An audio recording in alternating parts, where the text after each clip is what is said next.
Sunod na pagkawala ng water meter sa Mangaldan, ikinaalarma ng mga consumer. Para sa detalye, narito si Idol Denise Brillante. 104.7 IFM. Report!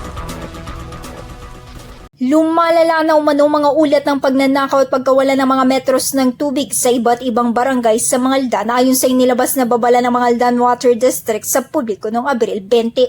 Ayon sa tanggapan, sunod-sunod na umano ang natatanggap nilang reklamo mula sa mga residente dahilan ng panawagan para sa agarang aksyon. Babala ng grupo na ang pagbili, paghawak o pakikialam sa mga ninakaw na water meter ay may katumbas na parusa sa ilalim ng anti-fencing law. Maaaring makulong at pagmultahin ng sinumang mapapatunayang sangkot at depende sa halaga ng nanakaw na gamit. Dahil dito na nawagan ng ahensya sa publiko na agad i-report sa mga municipal police station o sa barangay officials at sa water district ang anumang kahina-hinalang aktibidad upang matigil ang paglaganap ng insidente sa bayanan. Kasama mo mula rito sa IFM News Tegupan, it's si Idol Denise Brillante Tatak, IFM.